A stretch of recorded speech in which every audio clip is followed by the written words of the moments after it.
Hello and welcome to another episode of the FotoFact Podcast, hosted by Bedford Camera. If you're one of our audio listeners on our podcast, welcome.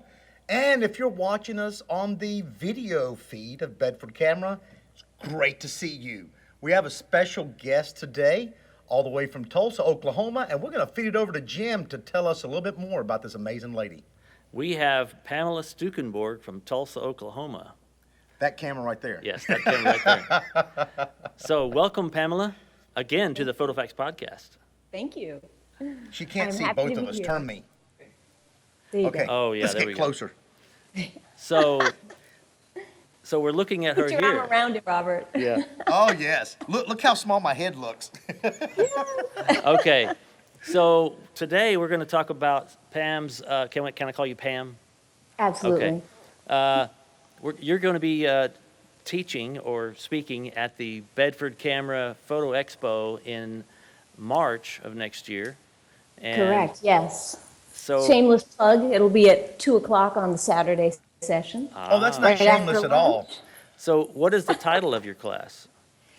The title of my class is, I Hate Having My Blank Being Taken.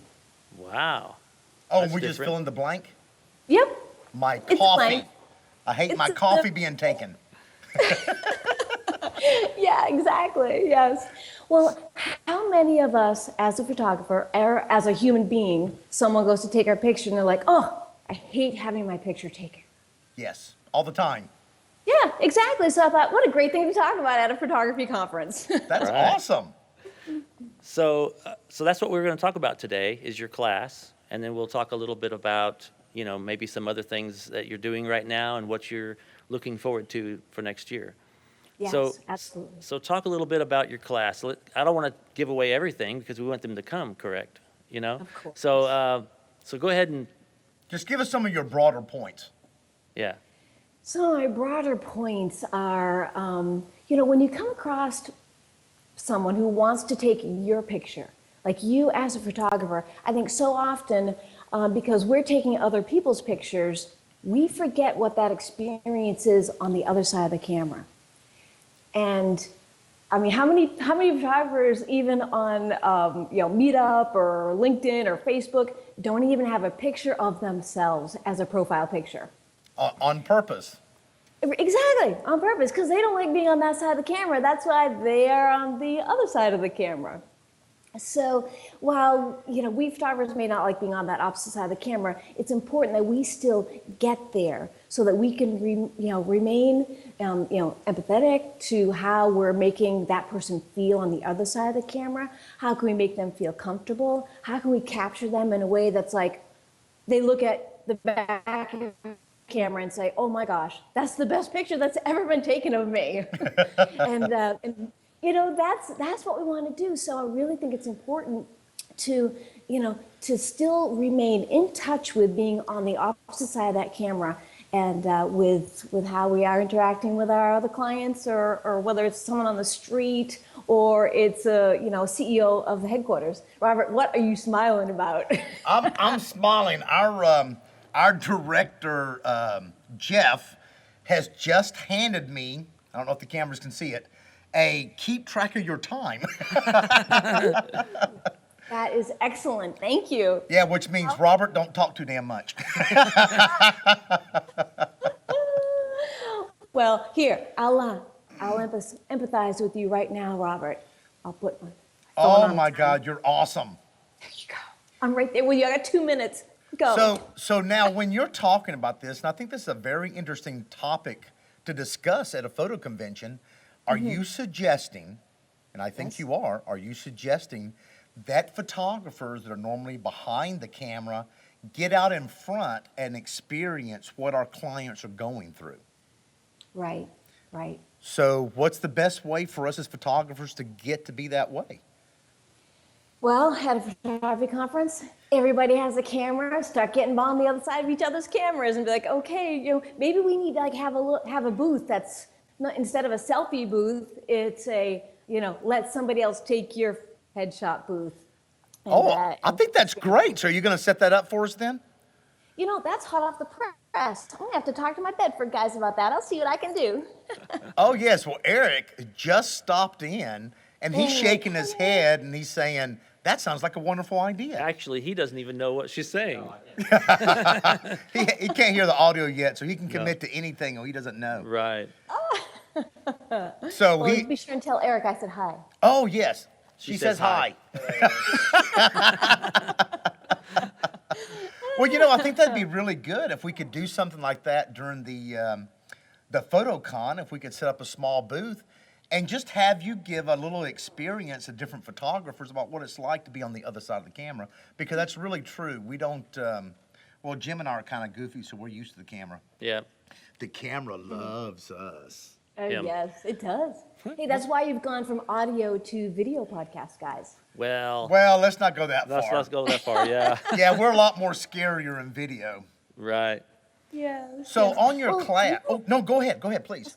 Well, one of the reasons why I came to this conclusion was I needed to have a headshot for last year's photography conference, actually this past May, for Eureka Springs when I spoke there, and I did my own headshot, which I thought I directed myself quite well.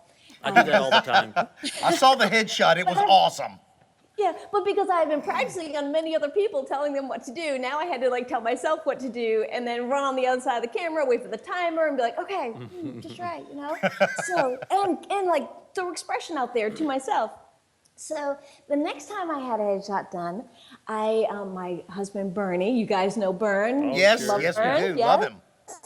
Well, he did my headshot for me, and he directed me and had me tilt my head this way, that way, get that jawline out there, this way. And I am telling you, my neck hurt so bad by the time we were done. We got the shot, but I would be holding the position and then be like, okay, all right, is it over? Is it done? And by having to wait, I thought, oh my gosh, my poor clients, I need to not make them wait like this because it actually hurt. And it's hard to put a great expression out there when I am in serious pain. I'm just like, oh, when is this going to be over? So giving my clients breaks, sooner breaks, okay, 10 shots done. All right, step up behind the camera. Let's load these pictures up, take a look at them, and just relax and stretch out, have a cool, refreshing beverage if you need one, just making it more of an experience where they're not behind the camera, it's this way, that way, this way, that way, all these different positions when they're like, wow, I'm just hurting. Well, since you spend most of your time doing headshots, how long is your average headshot session? I would say the average is about maybe an hour, 15 minutes. Wow. There are some clients come in, it's 15 minutes, boom, half an hour, boom, they're done. Other clients, we're talking 2 hours, 3 hours. For a headshot. But here's the way that I operate is I don't shoot tethered. I may in the future, but what I do is it gives them a break is I pull the chip and I load it up right then. And it kind of gives them a break, gets them out from behind the camera. We look at the pictures together, and at that point, I'm able to say, hey, check this out. Look at, these eyes here look terrific. You got great expression, but the mouth, we could use a little more, pleasantness in the mouth. But then the next picture, oh, bam, the mouth, they nailed it with the mouth expression. So it's let's take those eyes and marry them with that mouth. And wow, my hand looked really huge right there. Sorry. So taking the mouth, but kind of putting these things together is super important, I think, I totally lost my train of thought, guys. I'm just telling you right now. I hope it went somewhere.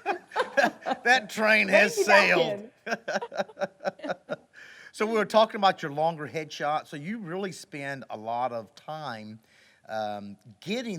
looking for the best angle. This is probably the first time you've met the client, so you probably haven't had any previous engagement with them. You haven't analyzed their face to see which side is the best. So you're actually doing that during the session, which is making your sessions go a little bit longer. Not quite. When they first get here, I have them sit down with me at my desk over there, and I say, okay, let's chat about well, what are you going to use your headshot for? Why do you need this? And okay, great. Well, and what do you do? Oh, I do this. Oh, and you're from around here? And obviously people realize that I'm not from Tulsa, Oklahoma. I don't have the Oklahoma accent quite down. Yeah. And so it kind of gives me a chance to chat with them, but also, size them up. Hey, which is their good side and which is their better side? While I'm chatting, I'm teasing that out. So I talk with them first, and then it's like, okay, you brought some different shirts and things. Let's go take a look at those. Let's look, what's this color, that color? And usually when I pick out the blue shirt for the fellas, they're like, my wife said that's the one. That's a good shirt on me. I was like, oh yeah, she's right. Awesome. That sounds great. You gonna chime in here anytime? I'm just taking it all in. I have some things that I wanted to say, but I don't know if I want to say them at this point. We'll say them later. Really? What do you want to say? Well, just some ideas of her not shooting tethered. We're gonna actually change her workflow for her. Oh yeah. I don't. That's what I'm saying. I don't want to suggest something that she's already got in place. Well, let's talk about that for a second, because we shoot tethered a lot via Wi-Fi. Wi-Fi. Correct. Are you shooting Nikon or Canon? Canon. Okay, well, we won't hold that against you.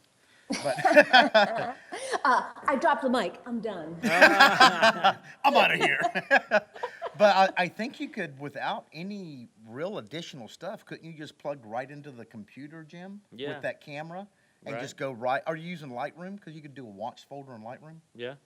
I think that'd probably be the easiest way. Well, which camera are you shooting with? Mark III?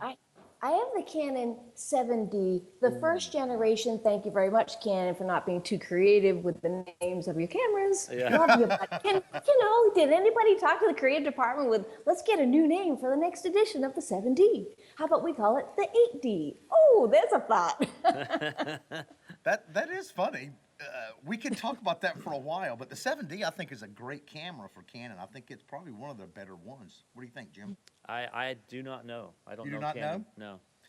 I think it's pretty incredible. Yeah. I think But so. hey, you know what, guys? People are shooting awesome photographs and awesome headshots with Rebels, with it's about, what are you drawing from that person? When you look at that picture you've taken, is it like, oh, look at that? Is it drawing out emotion of whatever you're taking, whether it's a gorgeous landscape, whether it's somebody's expression or a cute little kid or whatever, So I don't hold it against anybody what they're shooting with. It's like, what's the results, people? That's what we want to know. Absolutely. You keep talking, Jim. Okay, he's messing with my my Polaroid. Anyway, yeah, I got this Polaroid camera at a thrift store. Anyway, I think I just broke it.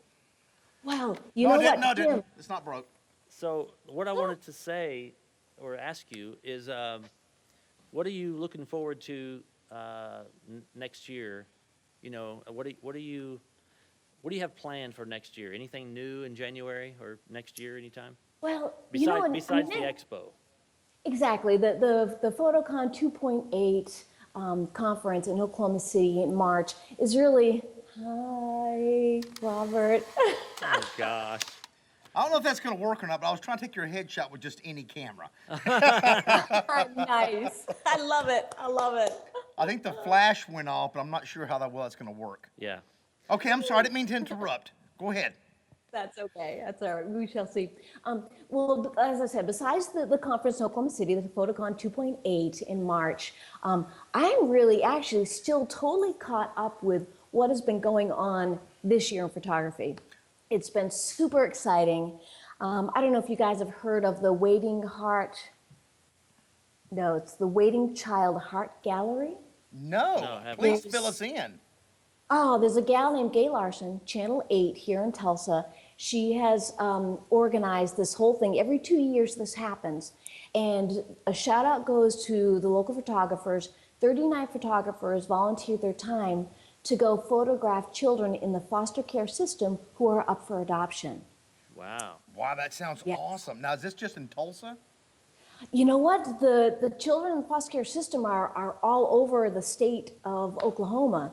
So I don't believe it's just Tulsa, because I know some folks had to travel out to the Panhandle to photograph some of the kiddos.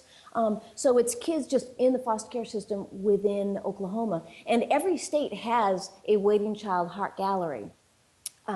So it's really quite a phenomenal thing. It happens every 2 years. So we photographers, we photograph the kiddos, and then Aperture's here. Aperture's, which is Bedford's competition, sorry guys, but Aperture's photo in Tulsa prints all of the photos in black and white, 11 by 14, and there's a frame shop called Martin's Frame Shop in Tulsa that frames all of them. But what happens is this becomes an art gallery. Wow. And this gallery travels all over the state of Oklahoma. Oh, wow. Yeah, That's incredible. Yeah, it was fabulous. I want to be a part of this. Yeah, Do you want to be a part of this, This Jim? is great. I do, yeah. You should So do, I yeah. take. Oh, no, wait a minute. This is all kids, right? All kids. All right, all this'll kids be- in the this'll foster be care Jim. system. So Well, no, I'm done with kids. okay. So I take it that this gallery, the child's information is there, and they can be adopted from that. Is that the goal there? Is It's so we can promote these kids getting adopted. right. Okay. So you go to the Waiting Child Heart Gallery website, there's contact information if there's someone to contact with DHS, and then you kind of go through the process of, okay, which child is it? Do you want to meet them? So this gallery is awesome because it starts out, we had a big gallery opening where all the kids got to come to the opening. It was a real big deal. That's The great. photographers are there. All the photographs are all over. It's just gorgeous. And it's a real great time of celebration. It was at the Tulsa Aquarium. So the kids got to go to the aquarium afterwards. But then that whole gallery gets packed up, went to the Tulsa State Fair, went to OSU Medical Center, then it went to a church in Broken Arrow, and then the church I go to here in Tulsa, Sanctuary in Jenks. I contacted my folks, like, can we host this gallery? And they're like, Yeah. fabulous. And November is National Adoption Month. So it is just so great. And it'll pick up from here, and I believe goes to Oklahoma City at some point, but it travels all over the state of Oklahoma. And the last time they did this 2 years ago, out of 50 children, 25 got adopted. Wow, that's awesome. amazing. Yes. Now, Yes, do you have an image in this, I take? Did you photograph one? I did, yes, I did. My little guy, Richard, he's 12. He's as tall as I am. So could you share that image with us for the podcast? 'Cause I think that'd be awesome. You know what? I don't believe, if you go to Waiting Child Heart Gallery, I just cannot get that to roll off my Yeah. lips. If you go to waitingchildheartgallery.com, you'll be able to pull up the images there, and you can follow the kids and see which ones have gotten adopted, and it's just an amazing, amazing cause. Okay. So tell me how, as a photographer, I can get involved. Like, take some kids' photos. How do I do that? In the foster care system, It's part of this project. For this project. part of the project. Yeah, Okay. I would say Gay Larson of Channel 8 will probably be the one to talk to. It happens every 2 years, so it probably won't happen again for another 2 years. Okay. Because where this travels all about, the state. So you But say I've been travels, wanting the gallery travels, or the Yes, the gallery itself travels. So where does the photography take place? Where does that happen, or how? We will get in touch with the foster parents and schedule a time for them that works out for them, and then we actually will go to the foster home or meet them somewhere at a park or whatnot. So Okay, take their okay. picture. Or All right. whatnot. You're not from Oklahoma, but I hear that a lot in Oklahoma. Whatnot. Yes, I'm trying to think of something that you hear in Oklahoma you don't hear in New Hampshire. Oh yeah, let me put that in a sack for you. My favorite one is fixin' to. Yeah, everybody's fixing stuff around here. Yeah, we're just so tired and lazy. We got to announce when we're getting ready to do something. I'm fixing to take your headshot in 20 minutes. Yes, exactly. Okay, so Pam, as far as next year, let's get back to next year. So Next year. I guess next year can't really be this project because it's every 2 years. So, Well, but I haven't finished with this year yet, Jim. oh, She hasn't go finished ahead. this year yet. My God. I did not There's know still, that. there's still great stuff going on this year, man. Okay, well, the year's almost I'm over, sure you so guys let's- have heard of Jeremy Cowart. Oh, Jeremy Cowart? Right? Cowart, right? Yeah, okay. Cowart. Yeah, he's right behind the curtain right now. Yeah. He's right over here. Yeah. Yeah. No, sir. No, sir. Okay. Well, and his help portrait event that happens December 5th all around the world. Yeah. You guys part of that? Yeah, No. I'm on the website, but I have been bad and not getting involved. It's not too late, Jim. It's not too late, man. We can get you involved. Yeah. Okay, that's going to be the title of this episode. It's not too late. Oh, there you go. There I like you go. that. It's I like not that. too late to get involved. Jim. Yes. So for those of you who haven't been involved or know much about Help Portrait, what it is Jeremy Cowart has organized an event that happens this year. It's on December 5th all over the world. You find a people group or people that normally you wouldn't find them in a studio or even showing up at JCPenney or Sears to get their picture taken, although I don't think Sears has photo booths anymore. No. I'm dating myself. Oh, no. Film is going to come up next now. Yes, So yes. anyway, but you find people who you can photograph, and then you print that picture for them and give it to them free of charge. So last year, well, I'm part of the Photogs in Tulsa, Oklahoma. Woo, Photogs! Give me a shout out. The Photogs. Is that a group? Yes. I am one of their event coordinators. So last year I coordinated the Help Portrait. We did it for the John 3:16 mission, their youth and family division, and photographed their families. And this year we are doing it for the Little Lighthouse in Tulsa, Oklahoma. And the Little Lighthouse, the precious children from age 0 to 6 who, every last one of them, they have some sort of varied ability, is what I like to call it. Mm-hmm. And it can be anything from Down syndrome to being physically challenged to being autistic. And so we are going to photograph these families and the children, and they have the option if they want just a little kiddo, they can have that. Or if they want a group photo, we're going to do that. So we're going to have 6 photo stations, print 3 printers on hand. We'll print them and print them in 8x10. But we also give them the rights, which I think this is so key.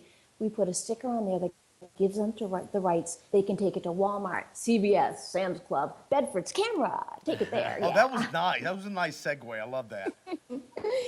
And they have permission to make reprints of this professional photo that we've taken of their loved one or their family picture. So they can print as many as they want and give them up for Christmas and whatnot. So super excited about this event. And That sounds great. so it's a very cool thing. Matter of fact, I'm talking about it tonight. I'm speaking for our photography group tonight and kind of giving you a brief lowdown on, some of the, 5 things what not to say to a parent of a child who has challenges. Right. As well as, a child's autistic. One of the big challenges for autistic children is they can't read emotion or they don't express emotion well. So as photographers, what are we trained to do? Draw emotion out of people. Right. So what do you do? Well, guess what? It is okay if that kiddo just looks at you. Mm-hmm. Mm-hmm. Yeah. Or if they ignore you, like you're not even there, that's perfectly fine. So it's more about the moment, and we'll do our best to give everybody a really fantastic time. Well, I think that's awesome. I know we are getting close to time. Yes. But what I wanted to touch bases on is you've mentioned 2 wonderful projects that you're involved in. So I want to know, because most of our listeners are the beginning photographers, intermediate photographers, what do you get as a person or a photographer when you're involved in these charity events but are not bringing any income to your studio? Why do you feel this is important, and should other photographers that are beginning their career seek these types of opportunities? Mm-hmm. Well, you know what? Only good comes of it. By giving of yourself, giving of your time, giving of your talent. You have a talent that's been birthed inside of you and a desire. Otherwise, you would never have even picked up that camera. So you've done that. If you can make money at it, go for it. That's awesome. That's important. Sometimes we need to be able to make money to even sustain, the fact that we can continue to upgrade our equipment or whatnot. That is super. But in the meantime, in conjunction, it is so important to continue giving back as a person, because it's just the right thing to do. So you need to do it. That is awesome. I love that. Oh, is Jeff holding something up for me? Who? Hi, Jeff. Oh, you have to bring it closer. I can't see. Just go. It's okay. You can step in the frame. It's all right. Well, I need to have a bigger sign for that one. Yeah, because I have no vision right here. Right. Hey, Robert, you want to borrow these? Oh, no. I have some of my own. Okay, we got. Oh. Yeah. So, well, Pam, we wanted to thank you so much for coming on the show, taking time out of your day, your busy day. Always great talking to you. Always. Better in person, but it's always great. Hey, we will soon. Yeah, we will see you at PhotoCon, which means, great segue, Robert. Go ahead. PhotoCon is going to be March 4th and 5th in Oklahoma City. If you want to sign up by the end of the month, you will get a discount. So, we're going to put the links online because we're going to have a little popularity contest. If you love Pam, we'll put the code for Pam on the website. If you love Jim, we'll put Jim's on there. And if you love Robert, which I'm sure all of you do, then you'll use my code. And whoever gets the least amount buys the other two dinner. Oh. I'll have to run that by my accountant, Robert, because I hear, you fellas have quite an appetite. Yes, we do, because I didn't get this fat by not eating. So I want to point out Moose Peterson. If you don't know who he is, go look him up. He will be there. He's the main speaker there. Is he confirmed? Is he definitely coming? Confirmed, yes. Oh. Moose Peterson is coming. Hey, you guys, I saw Moose Peterson in Little Rock, Arkansas. Yes. He is phenomenal. The program he puts on, and it's not just amazing wildlife, but he's doing vintage airplanes and has a video. Like, you feel like you are right there, and when that thing flies over you, it's like, I know my hair is gonna go, woo! You feel Oh my it. God. It's unbelievable. So We've got to use that for the screenshot. That is the screenshot for the Don't you video, dare. because that is amazing. Because Jim could not do that, No, I could not. but it was a good try. Pam, it was always, as always, great speaking to you. Your enthusiasm and passion about photography really shines through when you speak about it. We really appreciate it. And we're looking forward to seeing you at the PhotoCon and having you take our photo. Oh, yeah. Okay. But don't get that excited, Jim. Oh. Are you going to be on the other side? Are you going to pose? Oh, please. Ooh, so sexy, so beautiful. Ah, turn to the left, turn to the right. Okay, is that good for you? Yes, great. Yeah. Beautiful. All right. Well, listen, we're going to go ahead and wrap up another FotoFact Podcast hosted by Bedford. If you're listening to the audio, it's been fantastic. And if you're watching us, I can't use the word live. We're actually dead podcasters.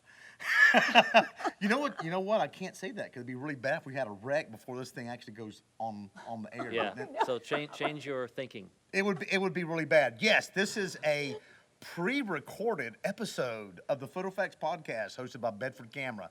Thank you guys so much. Thanks, Pam. We really appreciate it. You guys have a fantastic day. We'll Bye-bye. see you again. Thanks, Bedford. Thanks.